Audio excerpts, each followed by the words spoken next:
بسم اللہ الرحمن الرحیم۔ ہونا بہت ضروری ہے کہ دنیا میں عبادت، کسی کو ماننا، کسی سے کچھ مانگنا، کسی کے سامنے سر جھکانا، وہ صرف اللہ کے لیے ہے، یہ اللہ نے اپنے لیے مخصوص کر دیا ہے۔ تو آپ کوئی ایسا کام مت کیجئے عبادت کا جو کہ صرف اللہ کے لیے مخصوص ہے۔ اگر آپ نے کوئی ایسا کام کیا جو عبادت میں آپ اللہ کے لیے کرتے ہیں تو آپ اس کے ساتھ کسی کو شریک کرتے ہیں اور اسی کو شرک کہتے ہیں، تو کبھی مت کیجئے گا سر، کوئی کتنا بھی بڑا ہو۔ یہ صفت اللہ نے اپنے لیے خاص کر رکھی ہے۔ اللہ کے سوا کوئی کسی سے کچھ مانگ ہی نہیں سکتا ہے، کسی کی عبادت کر ہی نہیں سکتا ہے۔ اچھا، یہ صفت کے علاوہ قرآن مجید میں بھی بار بار واضح طور پر بیان کر دیا گیا۔ ہاں، یہ آپ کو پہلی بار جو کلمہ میں پڑھایا گیا اس میں بھی گیا لا الہ الا اللہ محمد رسول اللہ، کہ دنیا میں اس پورے آپ کی زندگی میں کوئی عبادت کے لائق ہے ہی نہیں۔ کوئی بادشاہ ہو، کوئی بھی کیسا بھی ہو، پیغمبر ہو، رسول ہو، کچھ بھی ہو، وہ عبادت کے لائق ہے ہی نہیں، صرف اللہ۔ یہ مخصوص ہے اللہ کے لیے، اور اگر کسی نے بھول سے کسی سے مانگ لیا، کسی کے بارگاہ میں جا کر کچھ مانگ لیا، تو اس نے اس کام میں، عبادت کے ڈپارٹمنٹ میں اس کو اللہ کا شریک کر دیا سر، تو پھر اللہ نہیں بخشے گا سر۔ ارے اللہ تو کیا، اس کے فرشتے نہیں بخشیں گے، وہ پورے جلال میں آ جاتے ہیں اس وقت۔ اس لیے انسان اپنے آپ کو تباہی سے اگر بچانا چاہتا ہے تو کبھی بھی وہ اللہ کی عبادت میں کسی کو شامل نہ کرے۔ یہ صاف طور پہ بچ کے رہنے کا طریقہ ہے سر۔ خاصا یہاں پر آپ کو ایک دفعہ آج کل کے جو مزار ہیں اس کے بارے میں کچھ تفصیلی بات ارشاد فرما دیں۔ صحیح حدیث ہے بالکل کہ آپ صلی اللہ علیہ وسلم نے قبر کو ایک بالش اونچا کرنے سے منع کیا اور قبر کو پکا کرنے سے بھی منع کیا۔ جب نبی کی صریح اور صحیح حدیث آ گئی ہے تو بحث ختم۔ چاروں ائمہ کے نزدیک، چاروں فقہا کے نزدیک اور تمام مکاتب فکر کے نزدیک قبروں کو پکا کرنا، ان کو اونچا کرنا یہ حرام ہے، گناہ کبیرہ ہے۔ عیسائیوں سے عبرت حاصل کرو، امریکہ اور یو کے قبرستان جا کے دیکھو، ان میں کوئی آپ کو ڈبل منزلہ قبروں پہ عمارتیں نظر۔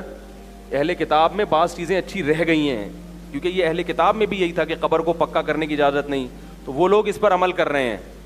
آپ دیکھو امریکہ اور لندن کے قبرستانوں کا یوٹیوب پہ وزٹ کرو تو آپ کو سادہ قبریں نظر آئیں گی، اور پاکستان لکھو گے تو آپ کو قبر کم اور وہ کوئی بلڈنگ زیادہ نظر آئے گی وہ، اور اس میں بعض دفعہ مردہ بھی نہیں ہوتا اندر، اور بعض دفعہ آدمی نہیں ہوتا، پتہ نہیں کون ہوتا ہے، کوئی چرسی ہیروئن چی مرتا ہے اس کی قبر پہ بنا لیتے ہیں عجیب عجیب۔ میں بھی تھائی لینڈ سے ہو کر آیا ہوں نا، وہاں میں نے بت پرستی دیکھی، تو بتوں کے بارے میں وہم ہے کہ یہ یوں کر دے گا، یہ یوں کر دے گا، تو مجھے خیال ہوا کہ جیسے ان کے پاس ان بتوں کے برحق ہونے کی کوئی دلیل نہیں ہے، توہمات ہیں، ایسے ہی ہمارے پاس مزار پرستی اور ان روحانی ٹوپی ڈراموں کے برحق ہونے کی کوئی دلیل نہیں ہے، صرف توہمات ہیں۔ وہ توہمات کیا ہیں؟ ہندوؤں کا نتیجہ ہے کہ ہم نے فلاں بھگوان کی منت مانی تھی، ہمارا فلاں کام ہو گیا تھا، بعض دفعہ کام ہو بھی جاتا ہے نا، تو ان کے پاس ایسے کچھ واقعات ہوتے ہیں، وہ واقعات لوگوں کو سناتے ہیں، لوگ یقین کر لیتے ہیں۔ ہمارے ہاں بھی جو روحانی ٹوپی ڈرامے مارکیٹ میں چل رہے ہیں، ان کے پاس بھی واقعات کی ایک فہرست ہوتی ہے، فلاں آیا تھا، میں نے فلاں وظیفہ بتایا تھا، اس کا فلاں کام ہو گیا تھا۔ تو اللہ نے بھگوان کے جو پتھروں کے بنے ہوئے بت ہیں ان کے باطل ہونے کی دلیل میں یہ نہیں کہا کہ ان سے تم نے فلاں موقع پہ مدد مانگی تھی اور کام ہو گیا تھا، بلکہ اللہ نے کہا کہ تم کتنی چیزیں ان سے مانگتے ہو وہ پوری نہیں ہوتی۔ ایک دلیل یہ دی، الہم ارجل یمشون بہا، کیا ان کے پاؤں ہیں جس سے چل سکتے ہیں؟ یعنی اللہ نے بتایا کہ یہ اپنا کام نہیں بنا سکتے تو تمہارا کہاں سے بنائیں گے؟ لہذا جو کام تمہارے ہو گئے وہ انہوں نے نہیں کیے، وہ کس نے کیے ہیں؟ اللہ نے کیے ہیں، اور ان کی وجہ سے نہیں کہ وہ ایسے ہی غریبی میں کچھ کام ہو جاتے ہیں۔ ایسے ہی روحانی ٹوپی ڈرامے سے کسی کو فائدہ ہو گیا تو یہ مت دیکھو فائدہ ویسے ہی ہونا تھا۔ ہر آدمی کے مقدر میں بیماری کے بعد موت نہیں ہوتی، بہت سے لوگوں میں بیماری کے بعد شفا بھی لکھی ہوتی ہے۔ تم یہ دیکھو کہ جو اپنے آپ کے کام ٹھیک نہیں کر سکتا وہ تمہارے کام کہاں سے ٹھیک کرے گا؟ تو قرآن کا طرز یہ ہے کہ ان کے عاجز ہونے کے دلائل دے رہا ہے اور آپ ان کے عاجز ہونے کے دلائل پہ غور نہیں کر رہے, جو کام تکے میں ہو گئے ہیں ان کو ہائی لائٹ کر رہے ہو.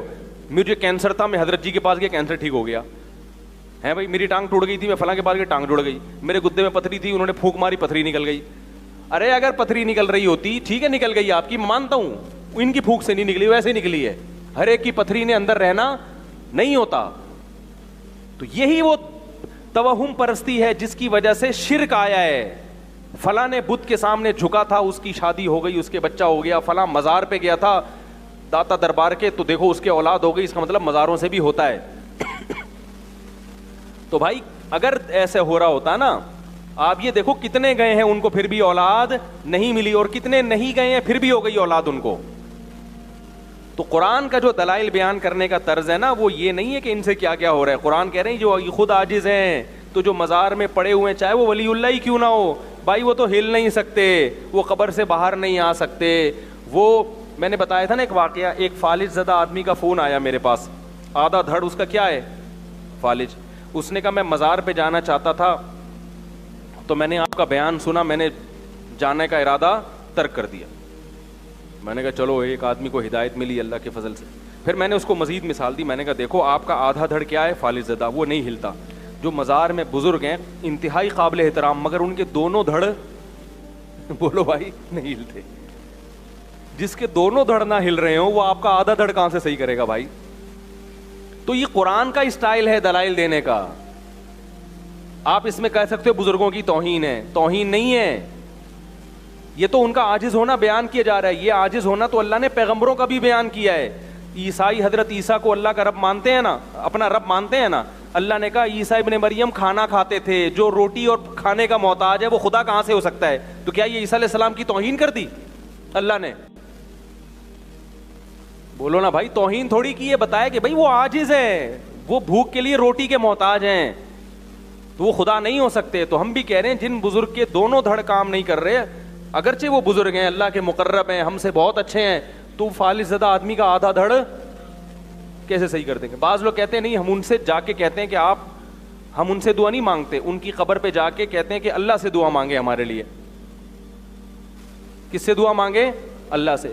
تو سوال پیدا ہوتا ہے کہ کیا اسلاف میں یہ طریقہ تھا؟ نمبر ایک, کیا یہ بات درست ہے کہ آپ قبر میں جا کے جب ان سے کہیں گے کہ اللہ سے دعا مانگے, تو اس کی کیا دلیل ہے کہ وہ آپ کی یہ پکار سنیں گے؟ قرآن تو کہہ رہا ہے انک لا تسمع الموتى, تم مردوں کو سنا نہیں سکتے.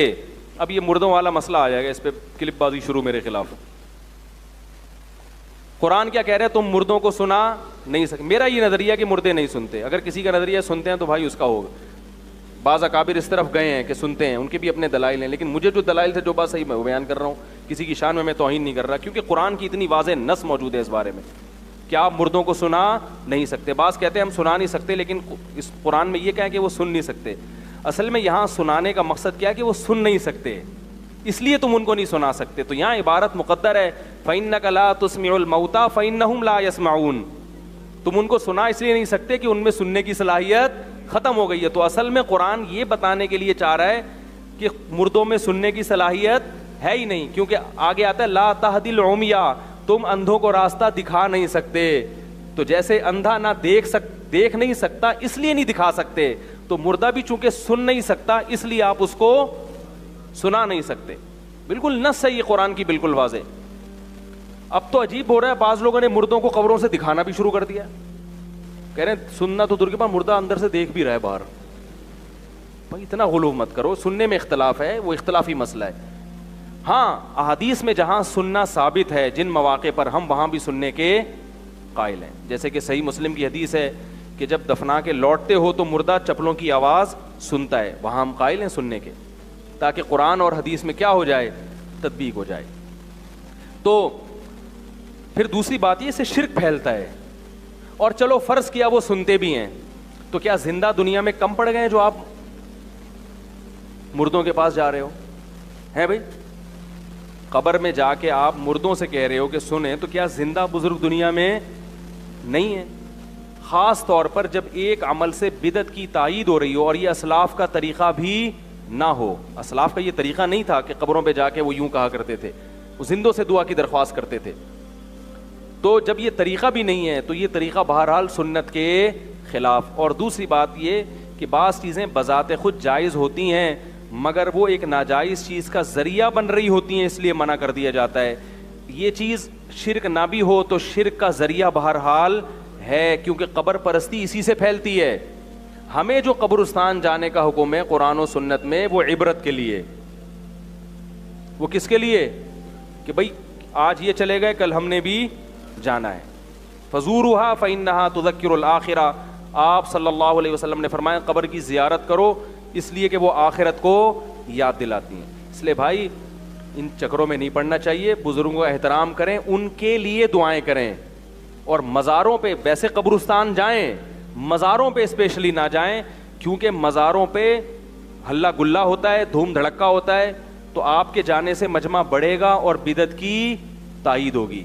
آپ صلی اللہ علیہ وسلم نے فرمایا میرے دنیا سے جانے کے بعد میری قبر کو عیدگاہ مت بنانا. میلے ٹھیلے ہوتے ہیں نا, تو جیسے نبی کی قبر کی حفاظت ضروری ہے کہ عیدگاہ نہ بنایا جائے, ایسے ہی بزرگوں کی قبر کی حفاظت بھی ضروری ہے کہ ان کو عیدگاہ نہ بنائے. کسی نے زیارت کرنی ہے بس جائے, بزرگ کے لیے دعا مانگے اور پتلی گلی سے نکل لے وہاں سے بس.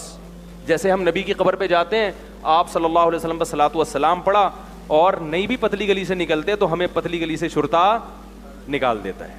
اگر وہاں شرطے نہ ہوتے تو وہ جگہ بھی عیدگاہ بن جاتی. ایک میلے ٹھیلے لگے ہوتے, ایک پروگرام چل رہے ہوتے باقاعدہ, جیسے ہمارے ڈاکٹر صاحب کے پروگرام چلتے ہیں 15ویں شعبان کو. تو